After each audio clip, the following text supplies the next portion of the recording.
ಎಲ್ರಿಗೂ ನಮಸ್ಕಾರ. ನಾನಿವತ್ತು ತುಂಬ ಸಿಂಪಲ್ಲಾಗಿ ಕಾಬೂಲ್ ಚನ್ನ ಗ್ರೇವಿ ಹೇಗೆ ಮಾಡ್ಕೊಳ್ಳೋದು ಅಂತ ತೋರಿಸ್ತಾ ಇದ್ದೀನಿ. ಪೂರಿಗಾಗಿರ್ಬೋದು, ಚಪಾತಿಗಾಗಿರ್ಬೋದು, ಇಲ್ಲ ಅನ್ನಕ್ಕೂ ಕೂಡ ಕಲ್ಸ್ಕೊಂಡು ತಿನ್ಬೋದು. ತುಂಬಾ ಚೆನ್ನಾಗಿರುತ್ತೆ, ಟ್ರೈ ಮಾಡಿ ನೋಡಿ. ಸೊ ಕಾಬೂಲ್ ಚನ್ನ ಗ್ರೇವಿ ಮಾಡ್ಕೊಳ್ಳೋದಕ್ಕೆ ಮೊದಲಿಗೆ ನಾನಿಲ್ಲಿ 1 ಕಪ್ಪಷ್ಟು ಕಾಬೂಲ್ ಚನ್ನನ ಓವರ್ನೈಟ್ ನೆನೆಸಿಟ್ಟಿದ್ದೆ. ಅದನ್ನು ಇವಾಗ ಕುಕ್ಕರಿಗೆ ಹಾಕ್ಕೊಳ್ತಾ ಇದ್ದೀನಿ. ಹಾಗೆ ಒಂದು ಅರ್ಧ ಚಮಚ ಉಪ್ಪು, 2 ಬೇ ಲೀಫ್ ಹಾಕ್ಕೊಂಡು 1 ಕಪ್ಪಷ್ಟು ನೀರನ್ನು ಹಾಕಿ ಒಂದ್ಸರಿ ಎಲ್ಲದನ್ನು ಮಿಕ್ಸ್ ಮಾಡಿ ಕುಕ್ಕರ್ ಲಿಡ್ನ ಕ್ಲೋಸ್ ಮಾಡಿ 1 ವಿಸಲ್ ಕೂಗಿಸ್ಕೊಳ್ತೀನಿ. 1 ವಿಸಲ್ಗೆ ಸಾಫ್ಟಾಗಿ ಚೆನ್ನಾಗಿ ಬೆಂದ್ಕೊಳ್ಳುತ್ತೆ.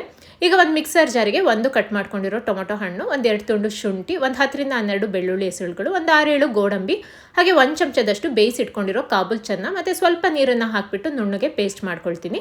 ಈಗ ಒಂದು ಪ್ಯಾನಿಗೆ 2 ಚಮಚ ಎಣ್ಣೆ ಹಾಕೊಳ್ತಾ ಇದ್ದೀನಿ. ಎಣ್ಣೆ ಬಿಸಿ ಆದ ನಂತರ 2 ಕಟ್ ಮಾಡ್ಕೊಂಡಿರೋ ಈರುಳ್ಳಿ ಹಾಕಿ ಈರುಳ್ಳಿ ಟ್ರಾನ್ಸ್ಪರೆಂಟ್ ಆಗೋವರೆಗೂ ಫ್ರೈ ಮಾಡಿಕೊಂಡು ರುಬ್ಬಿಟ್ಕೊಂಡಿರೋ ಮಸಾಲನೆಲ್ಲ ಹಾಕೊಳ್ತಾ ಇದ್ದೀನಿ. ಹಾಗೆ ರುಚಿಗೆ ಉಪ್ಪು, 1.5 ಚಮಚ ಖಾರದ ಪುಡಿ, 1/4 ಚಮಚ ಅರಿಶಿನದ ಪುಡಿ, 1 ಚಮಚ ಧನಿಯಾ ಪುಡಿ, ಹಾಗೆ ಒಂದು ಅರ್ಧ ಚಮಚ ಗರಂ ಮಸಾಲನ ಹಾಕಿ ಒಂದ್ಸರಿ ಎಲ್ಲದನ್ನು ಮಿಕ್ಸ್ ಮಾಡಿ ಕನ್ಸಿಸ್ಟೆನ್ಸಿಗೆ ಸರಿಯಾಗಿ ನೀರನ್ನು ಹಾಕೊಳ್ತೀನಿ. ಕಾಳು ಬೇಯಿಸಿಟ್ಕೊಂಡಿರೋ ನೀರನ್ನೇ ಹಾಕೊಳ್ತಾ ಇದ್ದೀನಿ. ಈಗ ಒಂದ್ಸರಿ ಎಲ್ಲದನ್ನು ಮಿಕ್ಸ್ ಮಾಡಿ ಮಸಾಲದೆಲ್ಲ ಹಸಿ ಸ್ಮೆಲ್ ಹೋಗೋವರೆಗೂ ಒಂದು 4ರಿಂದ 5 ನಿಮಿಷ ಲೋ ಫ್ಲೇಮಲ್ಲಿ ಇಟ್ಕೊಂಡು ಕುದಿಸ್ಕೊಳ್ತೀನಿ. ಒಂದು 4-5 ನಿಮಿಷ ಆದ ನಂತರ ಬೇಯಿಸಿಟ್ಕೊಂಡಿರೋ ಕಾಳನ್ನ ಹಾಕ್ಕೊಂಡು ಒಂದ್ಸರಿ ಮತ್ತೆ ಎಲ್ಲದನ್ನು ಮಿಕ್ಸ್ ಮಾಡಿ ಕಾಳಿಗೆ ಮಸಾಲೆ ಹೊಂದ್ಕೊಳ್ಳೋವರೆಗೂ 1ರಿಂದ 2 ನಿಮಿಷ ಕುದಿಸ್ಕೊಳ್ತೀನಿ. ಲಾಸ್ಟಲ್ಲಿ ಸ್ವಲ್ಪ ಕಟ್ ಮಾಡ್ಕೊಂಡಿರೋ ಕೊತ್ತಂಬರಿ ಸೊಪ್ಪನ್ನ ಹಾಕೊಂಡ್ರೆ ಟೇಸ್ಟಿಯಾಗಿರೋ ಕಾಬೂಲ್ ಚನ್ನ ಗ್ರೇವಿ ರೆಡಿಯಾಗಿದೆ.